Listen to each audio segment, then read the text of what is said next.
నమస్కారం. ప్రేక్షకులందరికీ శుభోదయం. ఈనాటి శుభయోగం శీర్షికన ఇంటి ముందు భాగంలో ఎలాంటి చిత్రపటాలు ఉంటే విశేషమైన శుభయోగం కలుగుతుందో, అదేవిధంగా ఇంట్లో ఎటువంటి బొమ్మలు ఉన్నట్లయితే గ్రహదోష తీవ్రతను తగ్గింపజేసుకొని చక్కటి శుభ ఫలితాలు సిద్ధింపజేసుకోవచ్చో పరిశీలిద్దాం. ప్రధానంగా ఎవరైనా సరే నరఘోష, నరపీడ, దృష్టి దోషం వీటన్నిటి నుంచి సులభంగా బయటపడటానికి ఇంటి ముందు భాగంలో పంచముఖ ఆంజనేయ స్వామి వారి చిత్రపటాన్ని ఏర్పాటు చేసుకోవాలి. ప్రతిరోజు కూడా కార్యనిమిత్తమై బయటికి వెళ్ళే సమయంలో ఆ పంచముఖ ఆంజనేయ స్వామి వారి చిత్రపటానికి నమస్కారం చేసుకొని పని మీద బయటికి వెళ్ళినట్లయితే పనులన్నీ దిగ్విజయంగా పూర్తి చేసుకోవచ్చు. అలాగే దృష్టి దోష నివారణ కోసం ఇంటి ముందు భాగంలో దిష్టి గణపతి చిత్రపటాన్ని ఏర్పాటు చేసుకోవాలి. సహజంగా గణపతికి చిన్న చిన్న కళ్ళు ఉంటాయి, కానీ ఈ దిష్టి దోష గణపతి చిత్రపటంలో గణపతి విశాలమైనటువంటి పెద్ద నేత్రాలను కలిగి ఉన్నట్లుగా మనకు దర్శనమిస్తాడు. ఆ దిష్టి దోష గణపతి చిత్రపటాన్ని ఇంటి ముందు భాగంలో ఏర్పాటు చేసుకుంటే ఎంత తీవ్రమైన దృష్టి దోషం ఉన్నా సరే దాని నుంచి చాలా సులభంగా బయటపడవచ్చు. అలాగే విశేషమైన శుభయోగం కలగటానికి, అష్టైశ్వర్యాలను సిద్ధింపజేసుకోవటానికి గృహంలో కొన్ని ప్రత్యేకమైన బొమ్మలను ఏర్పాటు చేసుకోవాలని బృహత్ సంహిత, విష్ణు సంహిత అనే ప్రామాణిక గ్రంథాల్లో చెప్పడం జరిగింది. బృహత్ సంహిత, విష్ణు సంహిత అనే ఆ గ్రంథాలు ఏం చెప్తాయంటే, ఎవరైనా సరే గృహంలో ఏనుగు బొమ్మను ఏర్పాటు చేసుకున్నట్లయితే విశేషమైన శుభయోగం కలుగుతుంది. అలాగే రెండవది గుర్రం బొమ్మ. మొదటిది ఏనుగు బొమ్మ, రెండవది గుర్రం బొమ్మ. గుర్రం అనేది అష్టైశ్వర్యాలకు సంకేతం. ఋగ్వేదంలో కూడా దధిక్రావణ్ అనేటటువంటి ఒక సూక్తం ఉంది. ఆ సూక్తం గుర్రం విశిష్టతను తెలియజేస్తుంది. హయగ్రీవుడి రూపంలో శ్రీమన్నారాయణమూర్తి కూడా భక్తులందరినీ అనుగ్రహిస్తూ ఉంటాడు. అశ్వలక్ష్మి రూపంలో గుర్రం తలను కలిగి ఉండి లక్ష్మీదేవి కూడా భక్తులందరినీ అనుగ్రహిస్తూ ఉంటుంది. కాబట్టి గుర్రం బొమ్మ ఇంట్లో ఉంటే చాలా మంచిది. మూడవది కమటం. కమటం అంటే తాబేలు. తాబేలు బొమ్మ ఇంట్లో ఉండటం ద్వారా కూడా అష్టైశ్వర్యాలను సిద్ధింపజేసుకోవచ్చు. నాలుగవది గోవు బొమ్మ. గోవు సకల దేవతా స్వరూపం కాబట్టి గోవు బొమ్మ ఇంట్లో ఉంటే కూడా విశేషమైన శుభయోగం కలుగుతుంది. ఐదవది మత్స్యయుగ్మము. మత్స్యయుగ్మం అంటే 2 చేపల జంట. 2 చేపలు బంగారపు రంగులో ఉండి ఆ 2 చేపలు కూడా ఎగురుతున్నట్లుగా ఉన్నటువంటి బొమ్మని ఇంట్లో ఏర్పాటు చేసుకున్నట్లయితే విశేషమైన శుభయోగం కలుగుతుంది. కాబట్టి ఎప్పుడైనా సరే గృహంలో ఏనుగు బొమ్మ, గుర్రం బొమ్మ, కమటము, తాబేలు బొమ్మ, ఆవు బొమ్మ, మత్స్యయుగ్మం 2 చేపల జంట బొమ్మ, ఈ 5 బొమ్మలు గృహంలో ఏర్పాటు చేసుకోవటం ద్వారా అష్టైశ్వర్యాలను సిద్ధింపజేసుకోవచ్చు, గ్రహదోష తీవ్రతను తగ్గింపజేసుకోవచ్చు. గోవు బొమ్మను ఇంట్లో ఏర్పాటు చేసుకోవటం ద్వారా సకల దేవతా స్వరూపమైనటువంటి గోమాత అనుగ్రహానికి ప్రతి ఒక్కరూ సులభంగా పాత్రులై అష్టైశ్వర్యాలను సిద్ధింపజేసుకోవచ్చు. అలాగే తాబేలు బొమ్మను గృహంలో ఏర్పాటు చేసుకునేటప్పుడు ఒక్కొక్క రకం తాబేలు బొమ్మను ఏర్పాటు చేసుకుంటే ఒక్కొక్క రకమైనటువంటి ప్రయోజనం కలుగుతుంది. అనారోగ్య సమస్యలు ఉన్న వాళ్ళు ఎవరైనా సరే మట్టి తాబేలు బొమ్మను గృహంలో ఉత్తర దిక్కులో ఏర్పాటు చేసుకుంటే అనారోగ్య సమస్యల తీవ్రతను తగ్గింపజేసుకోవచ్చు. అలాగే క్రిస్టల్ తాబేలు బొమ్మను వ్యాపార స్థలంలో ఏర్పాటు చేసుకుంటే వ్యాపారం 3 పువ్వులు 6 కాయలుగా విరాజిల్లుతుంది. కొత్తగా వ్యాపారాలు ప్రారంభించిన వాళ్ళు ఎవరైనా సరే కొత్తగా ప్రారంభించిన వ్యాపారాలకి నరఘోష, దృష్టి దోషం తగలకుండా ఉండాలంటే వెండితో తయారు చేయబడిన తాబేలు బొమ్మ వ్యాపార స్థలంలో ఏర్పాటు చేసుకోవాలి. అలాగే గృహంలో ఇత్తడి తాబేలు బొమ్మను ఏర్పాటు చేసుకుంటే విద్యార్థులు విద్యారంగంలో విశేషంగా రాణిస్తారు. అసలు దంపతులు పడక గదిలో 2 తాబేలు బొమ్మలు పక్కపక్కనే ఏర్పాటు చేసుకుంటే భార్యాభర్తల మధ్య విభేదాభిప్రాయాలను తొలగింపజేసుకోవచ్చు. కాబట్టి ఇలా ఒక్కొక్క తాబేలు బొమ్మను ఉంచుకుంటే ఒక్కొక్క రకమైన ప్రయోజనం కలుగుతుంది. ప్రధానంగా విష్ణు సంహిత, బృహత్ సంహిత అనే ప్రామాణిక గ్రంథాల ప్రకారం ఈ ప్రత్యేకమైన 5 బొమ్మలను ఇంట్లో ఏర్పాటు చేసుకోండి. విశేషమైన శుభయోగాన్ని సిద్ధింపజేసుకోండి. రేపటి శుభయోగం శీర్షికన శనివారం సందర్భంగా నల్ల నువ్వులకు సంబంధించి, ఉప్పుకు సంబంధించి ఎలాంటి పరిహారాలు పాటిస్తే నిత్య జీవితంలో అన్ని సమస్యలు అధిగమించవచ్చో పరిశీలిద్దాం. నమస్కారం. కడిగిన పాదము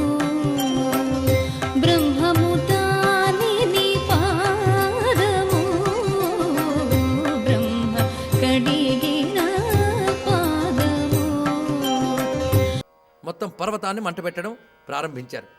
అప్పుడు బలరామకృష్ణులు అనుకున్నట్ట, మన నిమిత్తంగా ఈ పర్వతం దగ్ధం కారాదు, మళ్ళీ ప్రకృతి పట్ల భావం చూడండి వాళ్ళకి.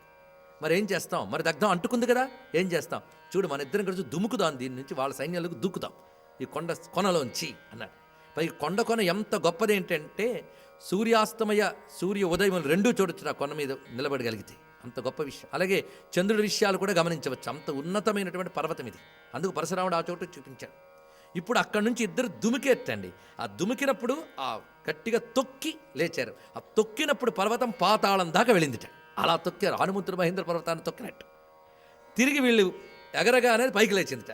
ఈ లేచినప్పుడు ఆ తొక్కడం వల్ల కింద ఉన్నటువంటి నీళ్ళన్నీ పైకి జిమ్మేట. ఆ జిమ్మడంతో మంటలన్నీ ఆరిపోయేట. ఈ విధంగా కాపాడాడు పర్వతాన్ని.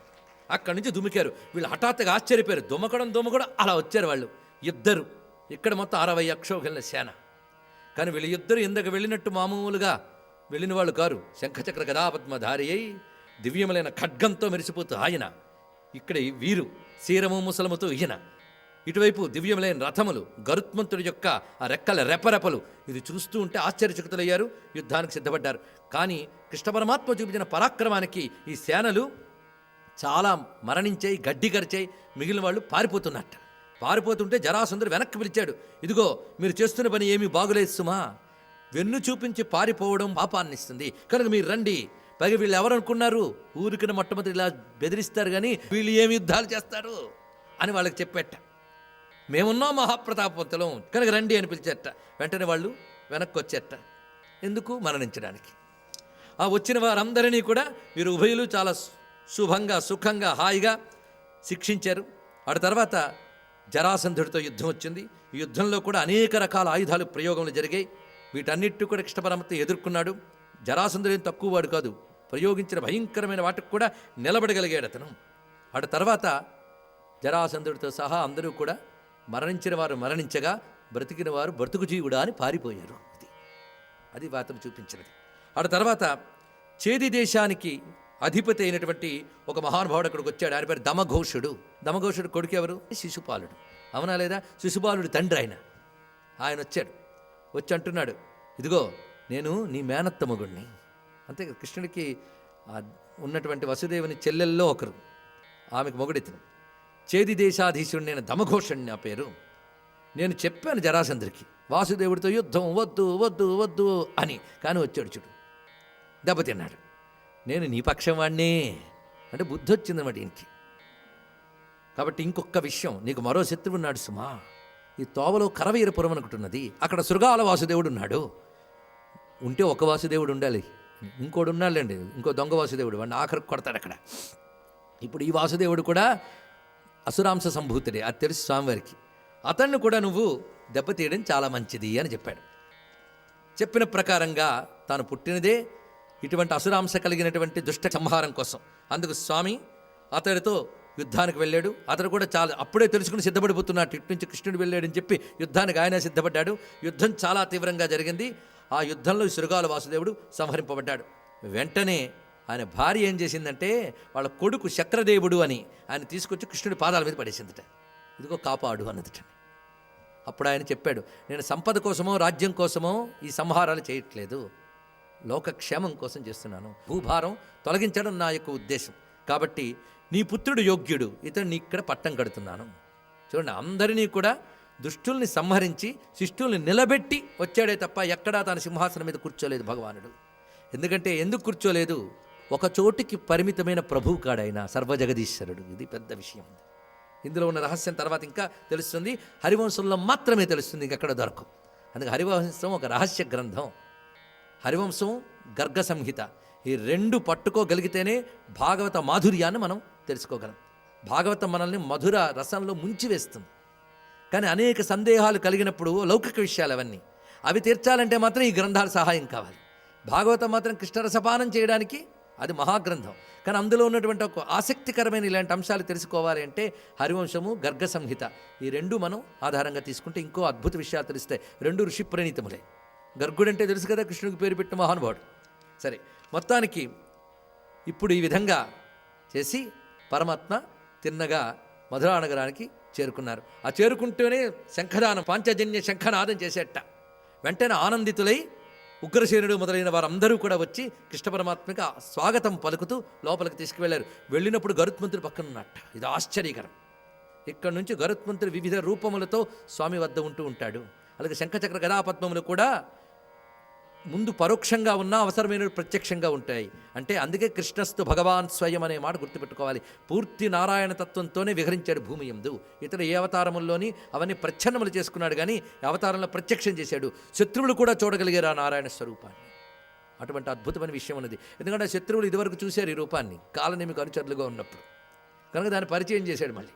ఈ విధంగా స్వామి మధురా నగరానికి చేరాడు. ఈ లోపల దుర్గమని సవరించడం వీటి విషయాలు ఆలోచిస్తూ ఉంటే మరి కొంతకాలానికి 21 అక్షోహిణుల సేనల్ని కూడగొట్టుకుని మళ్ళీ వచ్చేట. ఎవడు? జరాసంధుడు. వీడి పనేదే. వెంటనే మళ్ళీ మీటింగు. ఇప్పుడు ఏం చేద్దామేంటి, వీళ్ళని ఎలా దెబ్బతీయాలో నేను చూస్తా, ఎందుకంటే వీడు నాకు చాలా సహకరిస్తున్నాడు అన్నట్టు కృష్ణ పరమాత్మ. భూభారం పోగొట్టడానికి దుష్ట సంహారం చేయాలి, నేను చాలా పథకం మీద వచ్చాను. ఒక్కొక్కడిని వెతుక్కుని వెళ్ళి వాళ్ళను కొట్టడం శ్రమ తప్పిస్తున్నాడు వీడు. దుష్టుడు దుష్టుల్ని ఆకర్షించును అనే సూత్రం ప్రకారంగా వీడు అనేక మంది దుష్టరాజులందరినీ పోగేసుకుని నా దగ్గరికి తెస్తున్నాడు. కనుక నేను కొట్టాల్సిన వాళ్ళందరూ నా కాళ్ళ దగ్గరికి వస్తున్నాడు. నా శ్రమ తగ్గించాడు కదా. కాబట్టి ఇప్పుడు కూడా వీడు చావుకు దొరికిన వదిలేద్దాం. ఇందాక వదిలేసింది కూడా అందుకే, మరికొందరిని తెచ్చుకొస్తాడని. కనుక వీడు ఎన్ని మార్లు రాగలిగితే అన్ని మార్లు తేనే. ఇంకా భారం తగ్గింది అనుకున్నప్పుడు వీడి పని పూర్తి చేద్దాం. ఇది బలరాముడితో చెప్పాడండి, అవతార రహస్యం కదా. బలరాముడితో చెప్పి మీకేం పర్వాలేదు, మీరు ఇక్కడే ఉండండి, మేము ఇద్దరం వెళతామని వెళ్ళాడు. వెళ్ళి చక్కగా అయితే ఇప్పుడు వెళ్ళేటప్పుడు మాత్రం ఉగ్రసేనుడు వీళ్ళు కూడా ముందు వచ్చేట. ఉగ్రసేనుడిని చూస్తూనే మండిపడ్డాడు జరాసంధుడు. నువ్వు ఎవరివయ్యా? నువ్వు భోజవంశానికి సంబంధించినటువంటి వాడివి. వీడున్నాడే, వీళ్ళు పాలనార్హత లేదు, నీకు పాలనార్హత ఉన్నది, అందుకే నేను కూర్చోబెట్టాడు.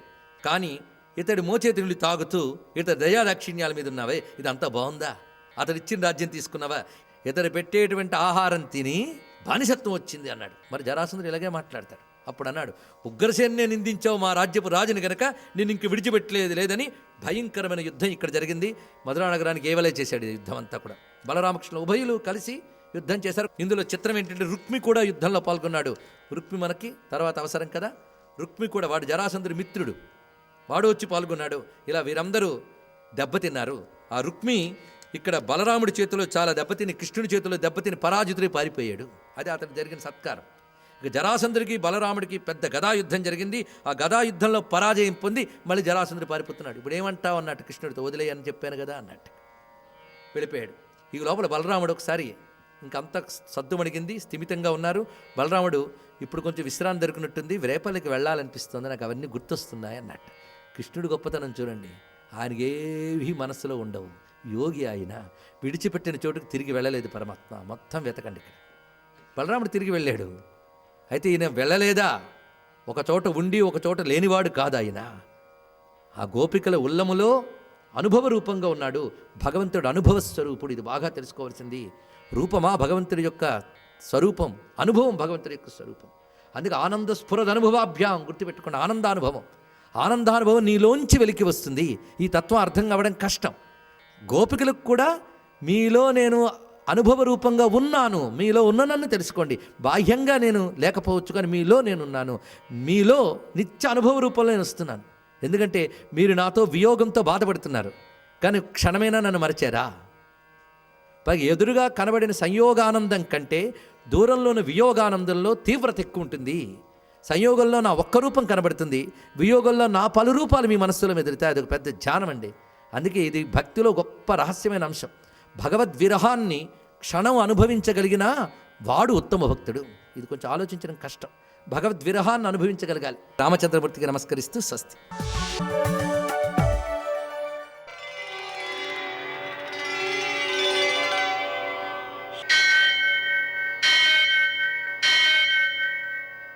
సహస్రశీరుషం దేవం విశ్వాక్షం విశ్వశంభువం విశ్వం నారాయణం దేవమక్షరం పరమం పదం విశ్వతః పరమాం నిత్యం విశ్వం నారాయణగుం హరిం విశ్వమేవేదం పురుషస్తద్విశ్వముపజీవతి పతిం విశ్వస్యాత్మేశ్వరగుం శాశ్వతగుం శివమచ్యుతం నారాయణం మహాదేవం ज्ञेयं विश्वात्मानं परायणम्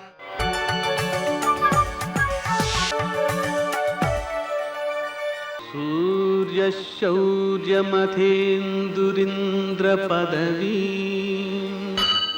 सन्मङ्गलं मङ्गलम् लक्ष्मीं क्षीरसमुद्रराजतनयां श्रीरङ्गधामेश्वरीं दासीभूतसमस्तदेववनितां लोकैकदीपाङ्कुरां श्रीमन्मन्दगडाक्षलब्धविभो ब्रह्मेन्द्रगङ्गाधरां त्वां त्रैलोक्यकुटुम्बिनीं सरसिजां వందే ముకుందప్రియాం. నేటి కాలమాన విశేషాలను గమనిద్దాం. స్వస్తి శ్రీ చాంద్రమాన శార్వరినామ సంవత్సరం ఉత్తరాయణం హేమంత ఋతువు పుష్యమాసం కృష్ణపక్షం శుక్రవారం.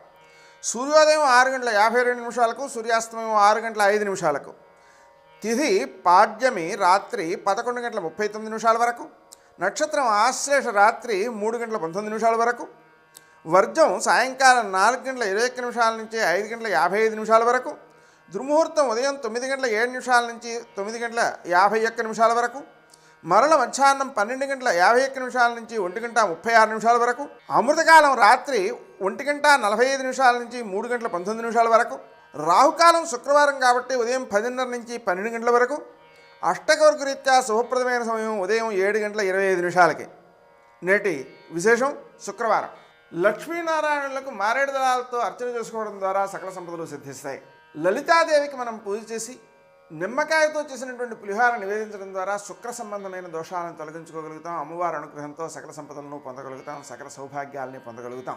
శుక్రవారం రోజున 108 సార్లు లక్ష్మీ అష్టోత్తర శతనామ స్తోత్రాన్ని పారాయణ చేయడం, 3 సార్లు కనకధారాస్తవాన్ని పారాయణ చేయడం, రాత్రి వేళ లక్ష్మీ హృదయం నారాయణ హృదయం పారాయణ చేయడం అత్యుత్తమ సత్ఫలితాలను అందజేస్తాయి, సంపదలను అన్నింటినీ కూడా అందజేస్తాయి. లక్ష్మీదేవిని ఆరాధించుకోవడం ద్వారా సిద్ధించేటువంటి సంపదలు అనుభవయోగ్యములవుతూ ఉంటాయి, వ్యర్థం కాకుండా ఉంటాయి, మనసుని క్లేశాన్ని కలిగించకుండా ఉంటాయి. నేటి ఆణిమత్యాలు.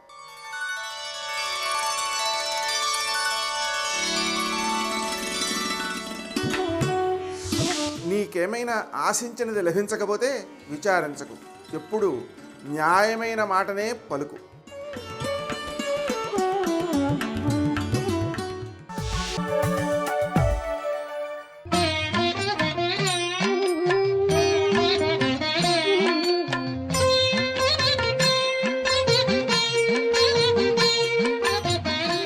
ఓం నమో నారాయణాయ, ఓం నమః శివాయ, శ్రీమాత్రే నమః. ఈరోజు శుక్రవారం. శుక్రవారం నాడు కేవలం లక్ష్మీదేవినే కాదు, దుర్గాదేవిని కూడాను ధ్యానించాలి. మార్కండేయ పురాణంలోని దేవీ మహాత్యానికి సంబంధించినటువంటి సప్తశతి భక్తితో చదివితే అమ్మవారి యొక్క అపారమైనటువంటి అనుగ్రహం సిద్ధిస్తుంది అంటోంది శాస్త్రం. అందుకనే దేవీ సప్తశ్లోకి అనేటువంటిది ప్రతినిత్యం ప్రతి వ్యక్తి కూడా పఠించదగినటువంటి శ్లోకం. అంతేకాకుండా ముగ్గురమ్మల మూలపుటమ్మ అయినటువంటి పోతన స్తుతించినటువంటి ఆ తల్లి పాదాలు కడిగినటువంటి నీటిని తీర్థంగా కనుక స్వీకరిస్తే సకల విద్యలు కూడాను లభిస్తాయి అని చెప్పేసి మార్కండేయ పురాణం కూడా మనకు తెలియజేస్తోంది. అంతేకాకుండా మనిషిని పట్టి పీడిస్తున్నటువంటి ఆవేదన తొలగిపోతుంది, సుఖప్రదమైనటువంటి జీవన సౌభాగ్యం తప్పనిసరిగా కలిగి తీరుతుంది, దుష్కర్మలు తొలగిపోతాయి అంటోంది శాస్త్రం. దేహీ సౌభాగ్యమారోగ్యం దేహి దేవి పరం సుఖం రూపం దేహి జయం దేహి యశో దేహి ద్విషోజహి అనే శ్లోకాన్ని చదివినా చాలు, మనకు కావలసినటువంటి అన్నీ కూడాను ఆ చక్కని తల్లే చూసుకుంటుంది. అమ్మా అని పిలిస్తే చాలు, కన్నా రమ్ము రమ్మటంతు ఒత్తును అంటుంది ఆ చల్లని తల్లి. ఆ చల్లని తల్లిని దేవీ సప్తశ్లోకి స్తోత్రాలతో శుక్రవారం నాడు పఠించడంతో పాటు లక్ష్మీదేవికి ప్రీతికరమైనటువంటి కనకదార స్తవం అష్టోత్తరం కూడాను చదివి పాయసాన్నం నైవేద్యంగా సమర్పించి 10 మందికి కనుక సమర్పించినట్లయితే ఆ ఇల్లంతా కూడాను సుఖ సంతోషాలతో వర్ధిల్లుతుంది సుమా అంటోంది శాస్త్రం. దీన్ని మరి పాటించి తరిద్దామా? మరి సర్వే జనాః సుఖినో భవంతు.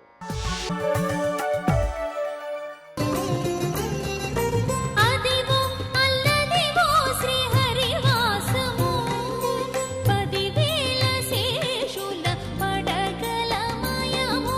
అదివో అల్లదివో శ్రీహరివాసము. నాకు పుణ్యము అక్కర్లేదు, పాపము అక్కర్లేదు, భగవంతుడు చెప్పినట్టు బ్రతకడమే నాకు సంతోషం అని చెప్పి చేసిన కర్మలు ఆయనకి సమర్పణం చేసి జ్ఞానాగ్ని దగ్ధ కర్మాణం, కర్మలను జ్ఞానాగ్ని చేత దగ్ధము చేసుకొని అనుభవించడానికి పాపపుణ్యములు లేవు కనుక, పాపపుణ్యముల యొక్క ఫలితములే దుఃఖము సుఖము కనుక, దుఃఖము సుఖము అనుభవించవలసిన అవసరం లేనప్పుడు శరీరం అక్కర్లేదు కనుక, ఇక మళ్ళీ పుట్టవలసిన అవసరాన్ని పోగొట్టుకొని పునరావృత్తి రహిత శాశ్వత శివ సాయుధ్య స్థితిని పొందవచ్చు. 3 పథముల యందు వెళ్ళగలిగినటువంటి ప్రాణి మనుష్యుడు ఒక్కడే, మిగిలిన ఏ ప్రాణి వెళ్ళలేదు. అటువంటి మనిషిని తక్కువ చేసి మాట్లాడాడు రావణాసురుడు. అందుకే మిగిలిన అవతారాల్లా రావణ సంహారం చేసి వెళ్ళిపోలేదు ఆ అవతారం. ఆ అవతారం రావణ సంహారం చేసిన తరువాత కూడా 10 వర్ష సహస్రాణి 10 వర్ష శతాని చ 11,000 సంవత్సరములు ఈ భూమి మీద ఉన్నది. ఎందుకని అంటే ధర్మం పట్టుకున్నవాడు ఎంత గొప్పవాడవుతాడో నిరూపించడం కోసం. అందుకే మనిషిగా వచ్చి మనిషి గొప్పతనాన్ని నిరూపించాడు. అందుకే రామాయణం బాలకాండలో వాల్మీకి మహర్షి ఆశ్రమానికి నారదుడు వచ్చినప్పుడు వాల్మీకి ఇప్పుడు భగవదవతారం ఏదున్నది అని అడగలేదు. 16 గుణములు పరిపూర్ణముగా కలిగిన మనుష్యుడు ఇప్పుడు ఎక్కడున్నాడు అని అడిగాడు. కూన్వస్మిన్ సంప్రదంలోకే గుణవాన్ కశ్చ వీర్యవాన్ ధర్మజ్ఞశ్చ కృతజ్ఞశ్చ సత్యవాక్యో దృఢవ్రతః చారిత్రేణ చ కోయుక్తః సర్వభూతేషు కోహితః విద్వాన్ కః కస్సమర్థశ్చ కశ్చైక ప్రియదర్శనః ఆత్మవాన్ కో జితక్రోధో ద్యుతిమాన్ కో ననసూయకః కస్య బిభ్యతి దేవాశ్చ జాతరోషస్య సంయుగే అన్నాడు. 16 గుణములు పరిపూర్ణముగా కలిగినటువంటి వాడై నడిచి వెళ్ళినటువంటి ధర్మమయ్యాడు. రామో విగ్రహవాన్ ధర్మ. మనిషి ధర్మాన్ని పట్టుకోగలిగితే ఎంత గొప్పవాడవుతాడంటే తాను తరించడం కాదు, తాను భగవంతుడిలా ఇతర ప్రాణులకు స్వర్గం ఇవ్వగలడు. అందుకే జటాయువుని గచ్చలోకాన్ అనుత్తమాన్ అన్నాడు అరణ్యకాండలో. ఉత్తమ లోకాలకి వెళ్ళవయా అన్నాడు. ఎక్కడి నుంచి వచ్చింది అధికారం అన్నాడు. సత్యేన లోకాన్ జైతి దీనేం దానేన రాఘవ గురూన్ శుశ్రూషయా ధనుషా ఇది శాస్త్రవాన్ అన్నారు. ధర్మాన్ని పట్టుకున్నవాడు కాబట్టి ఆయన మాట చేత ప్రాణులు ఉత్తమ లోకాలకు వెళ్ళిపోయి, ఒక మనిషిగా పుట్టి ధర్మాన్ని పట్టుకున్నవాడు ఎంత గొప్ప స్థితికి వెడతాడో చూపించడానికి వచ్చిన అవతారం రామావతారం. అందుకే రామాయణం చదువుకుంటే ఎప్పుడు ఏం చేయాలో రాముడిని చూసి రాముడు ఎలా చేశాడో అలా చేస్తే అదే ధర్మం. అందుకే రామాయణము వేదోపబ్రహ్మణము. కాబట్టి త్రేతాయాం రఘునందన, త్రేతాయుగంలో ఎన్నో అవతారాలున్న ప్రధానమైనటువంటి అవతారముగా రామావతారాన్ని స్వీకరిస్తారు. అదే ద్వాపరే వాసుదేవస్య, ద్వాపరయుగం వచ్చేటప్పటికీ శ్రీకృష్ణావతారం చాలా చాలా గొప్ప అవతారం. నిజానికి ఆ యుగానికే కాదు, శ్రీకృష్ణావతారం పరిపూర్ణావతారం. పరిపూర్ణావతారము అన్న మాటకు అర్థం ఏమిటంటే మిగిలిన అన్ని అవతారముల యొక్క తేజస్సుని తనలోకి తీసుకుంటుంది. అందుకే శ్రీవేంకటేశ్వరి దేవాని తీర్థాని సకలాన్ యహి అంటారు. ఆయన పాదముల మీద పువ్వు వేస్తే దశావతారముల పాదముల మీద వేసేసినట్టే. కృష్ణావతారం పరిపూర్ణావతారం. అంత గొప్పదైన పరిపూర్ణావతారం కేవలము రాక్షస సంహారం చెయ్యడం ఒక్కటే కాదు, 2 అద్భుతాలు సాధించాడు.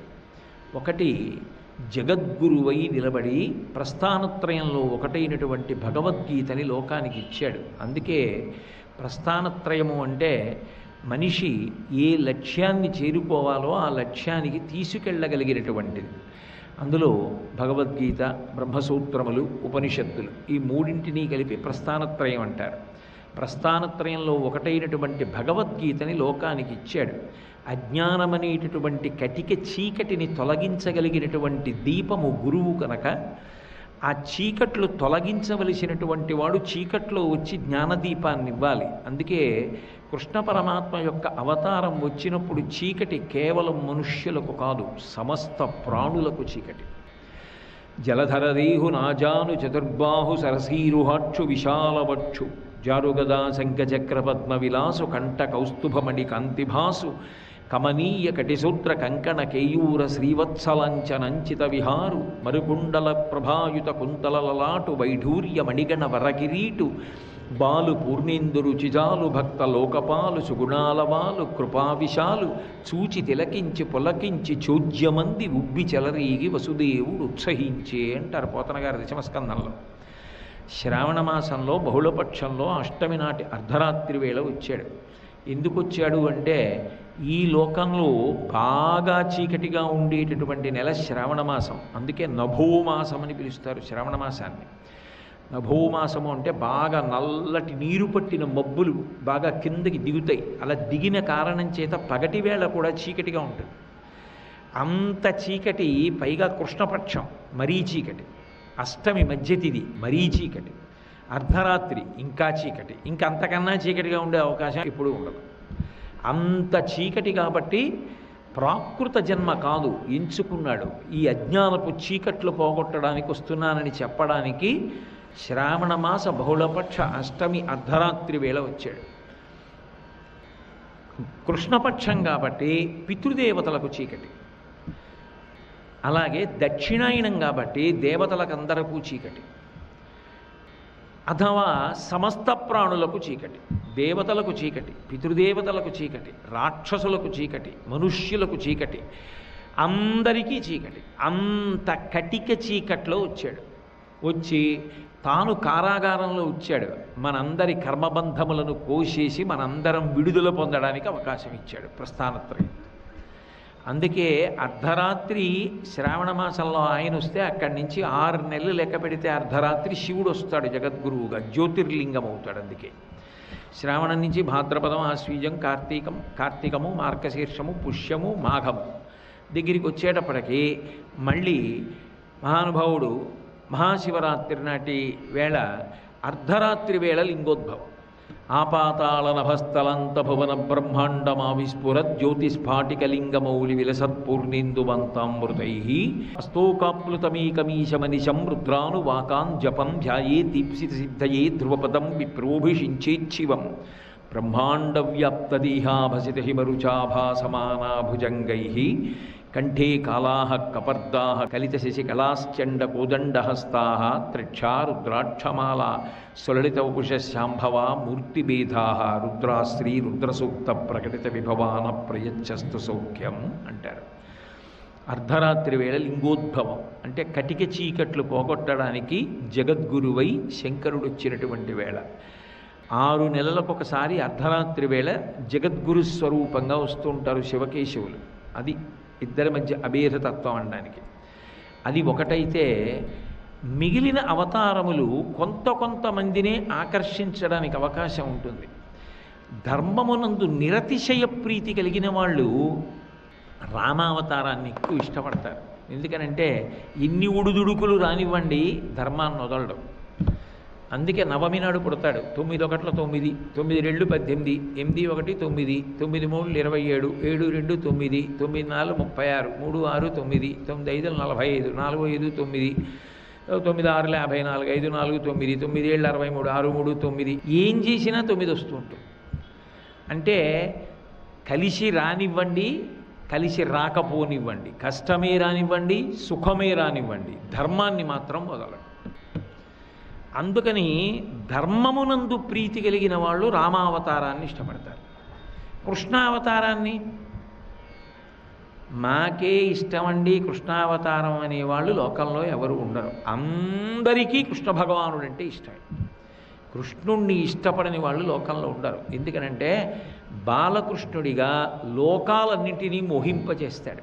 అసలు ఆ బాలకృష్ణుడి లీలలు చదువుతుంటే మనసు ఎంత ఆనంద తరంగములలో ఊగిపోతుంది. ఆ లీలాశుకుడు కానివ్వండి, మహానుభావుడు మధుసూదన సరస్వతీ స్వామి వారు కానివ్వండి, పోతన గారు కానివ్వండి, ఆ బాలకృష్ణుడి యొక్క లీలలు తలుచుకొని ఒకళ్ళకన్నా ఒకళ్ళు అనుభవించి పరవశించిపోయారు.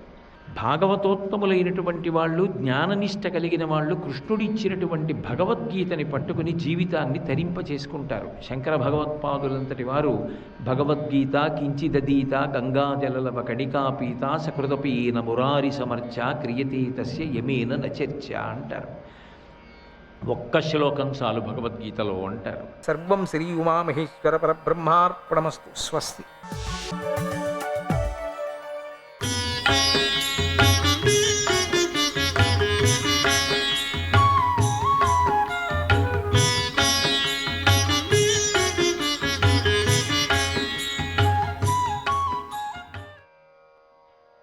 పూర్వము శత్రుజిత్తు అనే మహారాజు ఉండేవాడు.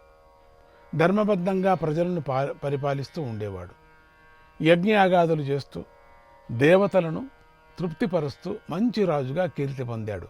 ప్రతి ఒక్క రాజు కూడా యజ్ఞయాగాదులు చేయక తప్పదు, ధర్మ మార్గంలో ఉండక తప్పదు, ఆ వేదాలను అనుసరించి దానికి మర్యాద ఇవ్వక తప్పదు. ఆయనకు చాలా కాలానికి ఒక కొడుకు పుట్టాడు. ఋతుధ్వజుడు అనేటువంటి పేరు పెట్టారు. మంచి పేరు, ముద్దుగా పెంచుకుంటున్నారు ఆ ఋతుధ్వజుడిని. ఋతుధ్వజుడు పెరిగి పెద్దవాడవుతున్నాడు. సమస్త విద్యల్లోనూ ప్రావీణ్యత సంపాదించాడు. మంచి విద్వాంసుడు, గుణవంతుడు, మహాపరాక్రమవంతుడు అయ్యాడు. రూపంలో మన్మథుడయ్యాడు. విద్యాభ్యాసం పూర్తి చేసి యువరాజుగా ఉంటూ మంచి మిత్రులతో సరదాగా రోజులు గడుపుతున్నాడు. బాగుంది. ఋతుధ్వజుడు కీర్తి ఆ దేశంలోనే కాక ఇతర లోకాలకు కూడా వ్యాపించింది. ఋతుధ్వజుడు చేసినటువంటి మంచి మంచి పనులు, మంచి సంస్కారవంతులైనటువంటి స్నేహితులతో ఉండటము, మంచి దాన ధర్మాలు, మంచి మంచి కార్యక్రమాలు చేశాడు ప్రజలకు కావలసినటువంటిది. ఆ రోజుల్లో నాగలోకంలో అశ్వతరుడు అనేటువంటి నాగరాజు ఉండేవాడు. ఆయనకిద్దరు కొడుకులు, యువకులు, విద్వాంసులు వాళ్ళు. వారు ఋతుధ్వజుడి పరాక్రమ, విద్య, సద్గుణ విశేషాలను గురించి విని సంతోషపడి అతడితో స్నేహం చేయాలనుకున్నారు. నాగలోకంలో ఉండేవాళ్ళు భూలోకంలో ఉండే ఒక రాజుతో స్నేహం చేయాలంటే ఇక ఆ రాజు కీర్తి ఎటువంటిది జ్ఞాపకం చేసుకోండి. అది నాగలోకంలో.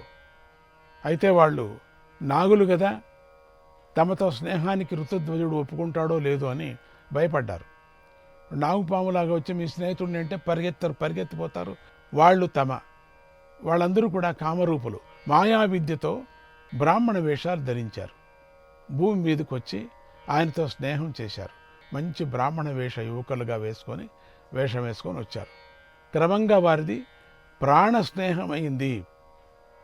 ఆ పిల్లలు ఎప్పుడు చూసినా ఋతుధ్వజుడితోనే కాలక్షేపం చేస్తూ ఉండేవాళ్ళు.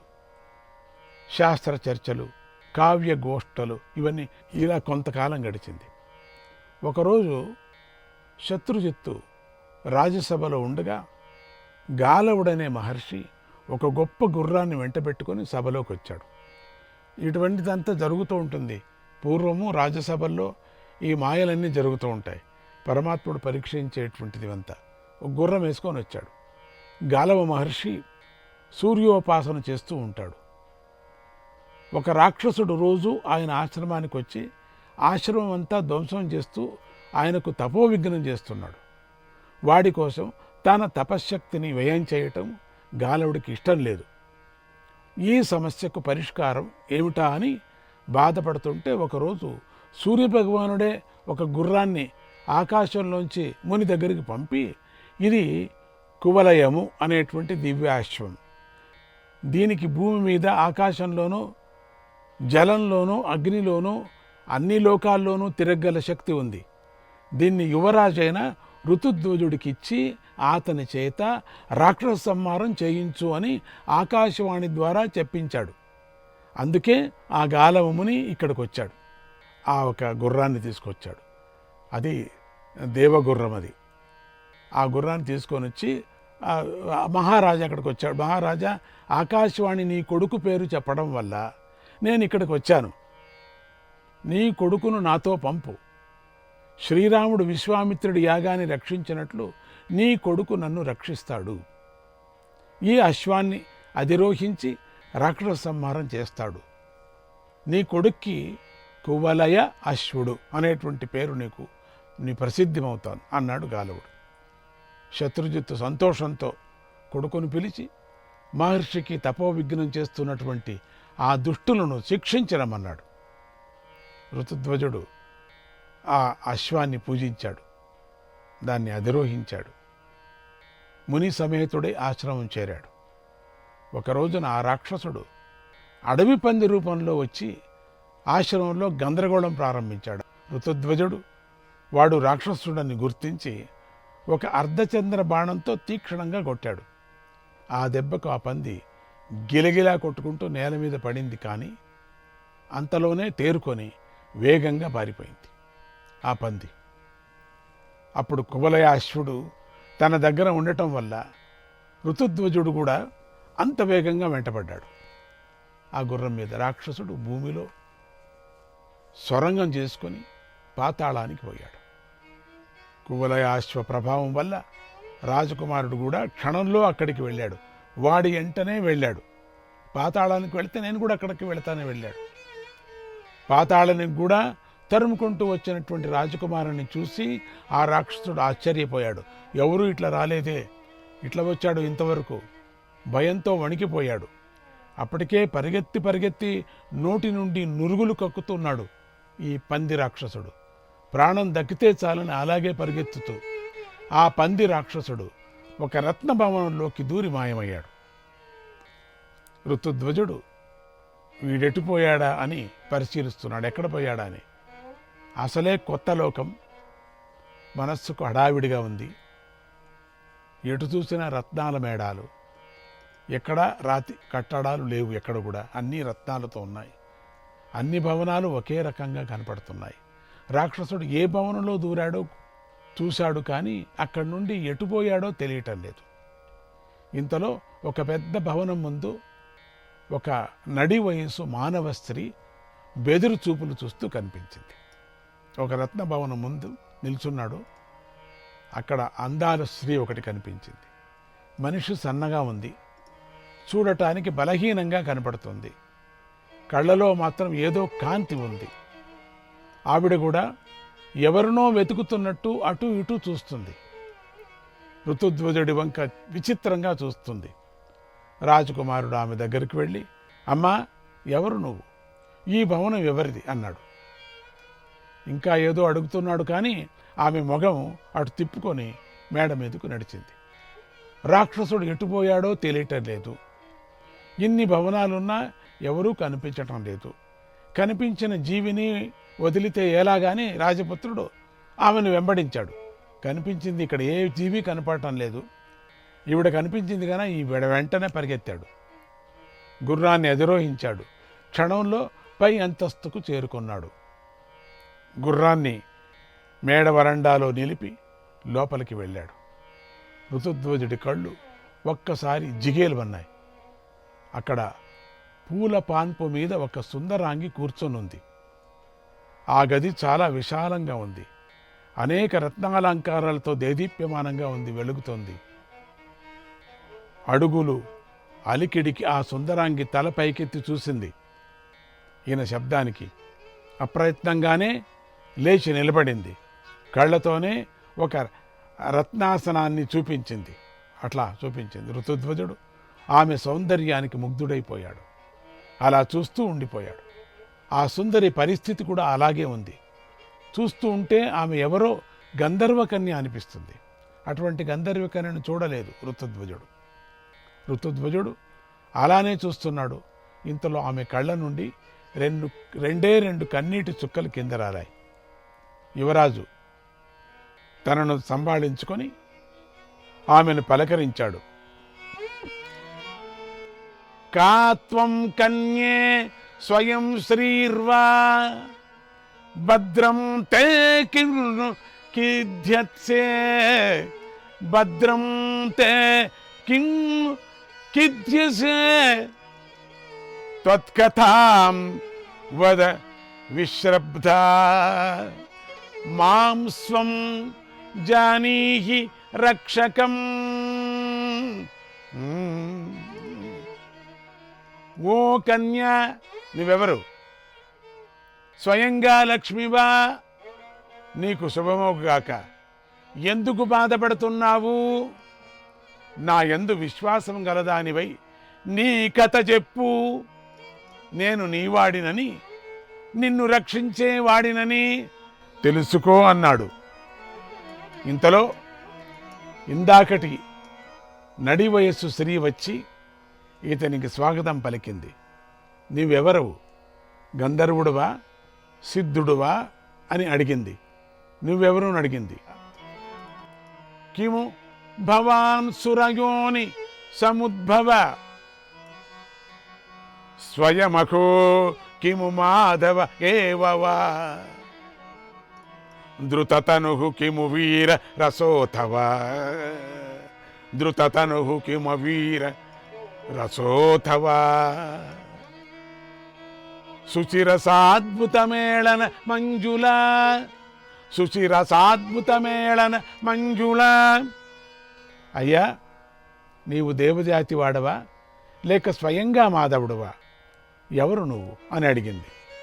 అప్పుడు ఋతుధ్వజుడు తాను శత్రుఘ్న చక్రవర్తి కుమారుడని, తండ్రి ఆజ్ఞ ప్రకారం మునిరక్షణకు వచ్చానని చెప్పాడు. ఆమె కథ అంతా వివరించింది. విశ్వావసు అనేటువంటి గంధర్వరాజు పుత్రి ఈ యువతి. ఈమె పేరు మదాలస. నేనేమో ఈమె చెలికెత్తను. నన్ను కుండల అంటారు. మేము దత్తాత్రేయ స్వామి వారి శిష్యులం అని చెప్పి ఒక్క క్షణం కళ్ళు మూసుకొని దత్తస్మరణ చేసింది. దత్తావధూత స్వామి కావవే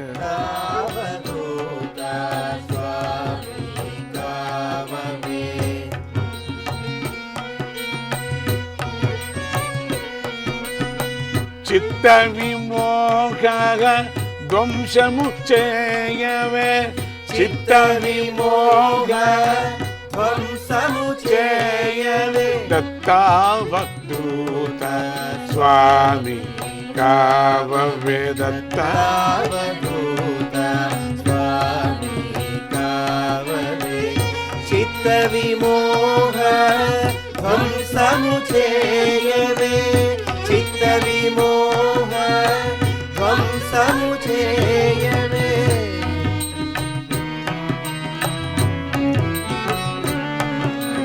ఆశ్రిత మోహ క్షయకర కావవే ఆశ్రిత మోహ క్షయకర కావవే చూపున శక్తి పాతము చేయవే శక్తి పాతము చేయవే దత్తావధూత స్వామి కావవే చిత్త విమోహ ధ్వంసము చేయవే.